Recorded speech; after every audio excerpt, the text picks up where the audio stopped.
হর হর মহাদেব।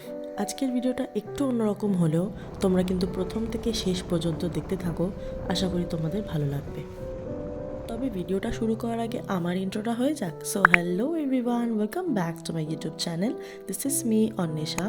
আজকের ভিডিওটা কিন্তু ভীষণ মন ছোঁয়া একটা ভিডিও। যারা ভোলেনাথের ভক্ত, যারা ভোলেনাথকে মন থেকে বিশ্বাস করো, তাদের জন্য এই ভিডিওটা বানিয়েছি। যেরকম আমি প্রচণ্ড ভোলেনাথের ওপরে বিশ্বাসী।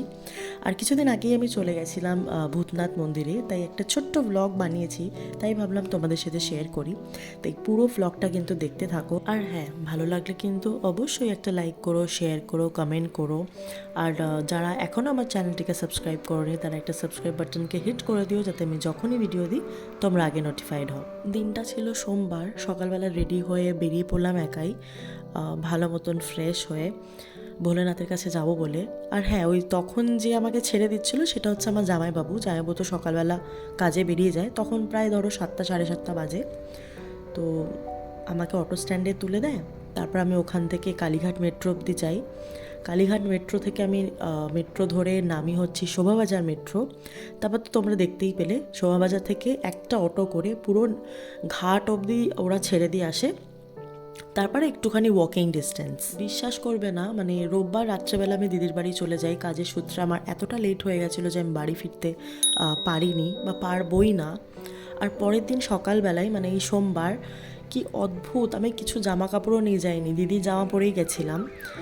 কি অদ্ভুত একটা কানেকশন, যে মনে হলো না ভোলেনাথ আমাকে টানছে, বলছে তুই একটু আয় আমার এখানে। আর গিয়ে যে কি শান্তি, যারা বিশ্বাস করে তারাই একমাত্র বুঝবে যে ভূতনাথে যাওয়ার যে কি শান্তি। যারা ধরো ভূতনাথ মন্দিরে প্রথমবার যাচ্ছ, তারা কিন্তু এই মেট্রোর রাস্তাটা ধরে যেতে পারো, খুব ইজিয়েস্ট ওয়ে, আর তাড়াতাড়ি হয়ে যাবে। আর যারা ধরো হাওড়ার দিক থেকে আসতে চাইছো, তারা কিন্তু লঞ্চঘাট করেই তো এখন সেসব নিয়মও আছে। তো যাই হোক, আমি তারপরে মন্দিরের দিকে গেছিলাম পুজো দেবো বলে। আর সকালবেলার ওই সুন্দর ওয়েদার, একটা হালকা ঠান্ডা ঠান্ডা, বেশ ভালো লাগছিল। তারপরে আমি পুজোর ডালা নিচ্ছিলাম যে ভিতরে গিয়ে পুজো দেবো, কারণ ভিতরে তো আর ফোন অ্যালাউ করে না। আর আগে আসতাম যখন, তখন একটু কম টাকার মধ্যে হয়ে যেত, বাট ঠিক আছে, ভক্তি ধরে পুজো দেওয়াটাই মেন। যেহেতু সোমবার ছিল, বাবার দিন, তার থেকেও বড় কথা হচ্ছে তুমি যখন বাবার পুজো দিয়ে মন্দির থেকে বেরোবে না, তোমার আর মাথায় কিচ্ছু থাকবে না যে কত টাকা রয়ে গেল আর কত টাকা শেষ হয়েছে। আর এই বাচ্চাগুলো সত্যি আমার অনেকটা হেল্প করেছে, ওরাই আমার মাথায় এসে তিলক পরিয়ে দিচ্ছিল। তারপর আমি চলে গেছিলাম ভিতরে পুজো দিতে। বেশি কিছু নেই তাই। কি খাবার? ম্যাগি। কত টাকা দাম? 40। 2 প্লেট কিনে দেবো, চলবে? হ্যাঁ, 4 জন আছি তো। হয়ে যাবে? হ্যাঁ, ঠিক আছে। এই যে দুটো কিনে দেবো না। একটা মতো অনেক দিয়ে দেবে, একটা কাপড়। এটা হচ্ছে মন্দিরের সামনের টুকু, আমি একটুখানি ক্লিপ নিয়েছি, কারণ ওরা ফোন দেখতে পেলে নিয়ে নেবে। তারপর আমি তো পুজো দিয়ে দিই, সেখানে তো আর ফোন বার করতে পারিনি, কারণ এতটাই ভিড় ছিল।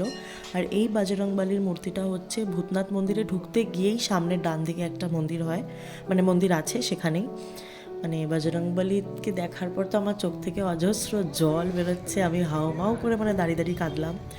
যাই হোক, এটা একটা মনের বিশ্বাস, হয়তো আমাকে ওর জন্যই যেতে হয়েছিল, বেশ ভালো লাগছিল। সেই সব জায়গা ঘুরে পুজো দেওয়ার পরে চলে গেছিলাম পিছন দিকে একটা মন্দির আছে, এটার নামটা আমার এক্স্যাক্টলি মনে পড়ছে না, যারা যাবে দেখতেই পাবে। ঠিক ভূতনাথ মন্দিরের অপোজিটেই একটা মন্দির আছে, একটুখানি ভিতর দিকেই, সেখানেও শিবলিঙ্গ আছে। আর সবাই বেশ পুজো দেয়, আর মনটা এত হালকা হয়ে যায় না, আমি হয়তো বলে বোঝাতে পারবো না।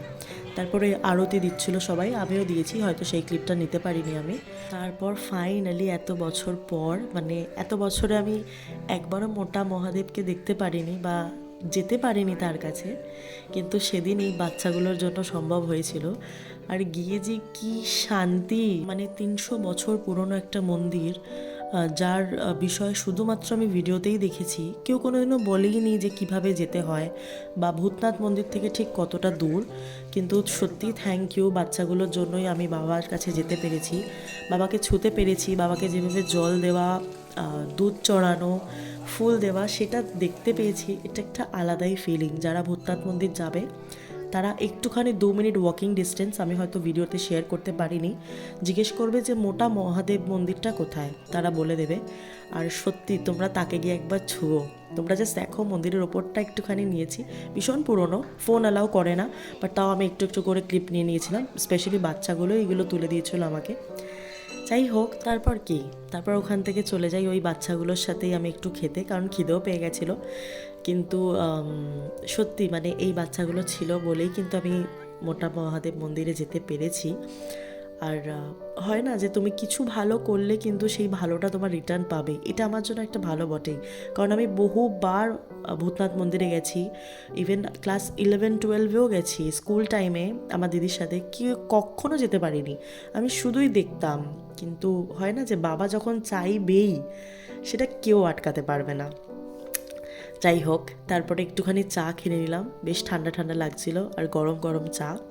তো ওদেরই একজন চেনাশোনা এরকম ঠাকুমার একটা দোকান ছিল, তো ওখান থেকে একটুখানি ম্যাগি নিলাম আর একটুখানি চা নিলাম, তো তিনজন মিলে তারপরে খেয়েছি। আমরা ভিডিওর প্রথমেই দেখেছিল এই বাচ্চাগুলো যখন এসেছিলো তিলক কাটতে, ওরা বলেছিল মানে টাকার জন্য, কিন্তু আমি বলেছিলাম যে খেতে চাইলে খাওয়াবো, তাই ওরা বলেছিল ম্যাগির জন্য যে ম্যাগি খাবে। এটা বেসিক্যালি ওদেরই চেনাশোনা একটা দোকান, তোমরা যদি যাও সামান্য কিছু হেল্প, একটা ম্যাগি হোক, চা হোক, তোমরা এই ঠাকুমার দোকানে গিয়ে খেতেই পারো। একটা মানুষকে হেল্প করাটাও তো একটা ভালো কাজের মধ্যেই পড়ে। তো সেইটুকুই আমি করেছি, আর আমরা সবাই মিলেই বেশ বসে খাচ্ছিলাম। আমি একটা নিজের জন্য নিয়েছিলাম, আর দুটো ম্যাগি ওরা দুজন শেয়ার করে খাচ্ছিল। তারপর আমরা মানে আমি একা ওখান থেকে চলে যাই একটুখানি নিমতলা। এর থেকে মনে হয় শান্তি শুদ্ধ জায়গার কোথাও হয় না। অনেকটা মন খারাপ দুশ্চিন্তা নিয়ে বাবার কাছে গেছিলাম, কিন্তু যখন নিমতলা ঘাটের গিয়ে দাঁড়ালাম, কি যে ফিল হলো, মানে তোমার সব দুঃখ কষ্ট মনে হচ্ছে ওই গঙ্গাতেই ভেসে যাবে।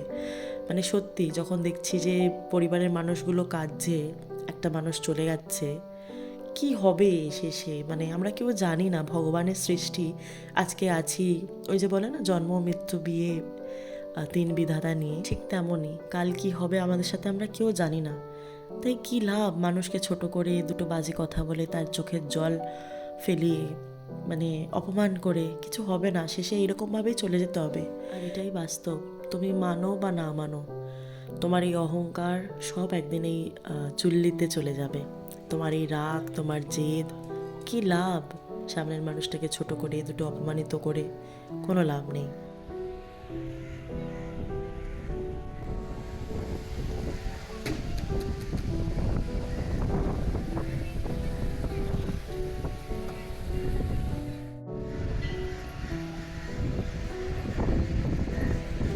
দুঃখ হলে এটাই বাস্তব, সেটা তুমি মানো বা না মানো।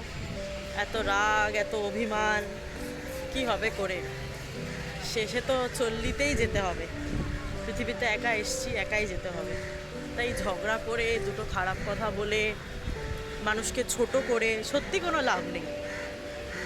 হায় হায় মহাদেব। তাই বলছি, মানুষদের পাশে থাকো, অসহায় মানুষদের পাশে, আর নিজের পজিটিভ ভাবনা চিন্তাগুলোকে নিয়ে অনেক দূর এগিয়ে যাও। তবে হ্যাঁ, যেই কাজটাই করো না কেন উদ্দেশ্যটা যাতে পরিষ্কার থাকে, তারপর তো মহাদেব আছেন। যাই হোক, আজকের জন্য এইটুকুই। ভিডিওটা ভালো লাগলে কিন্তু অবশ্যই লাইক করো, কমেন্ট করো, শেয়ার করো। দেখা হচ্ছে খুব শিগগিরই নেক্সট ভিডিওতে। বাই।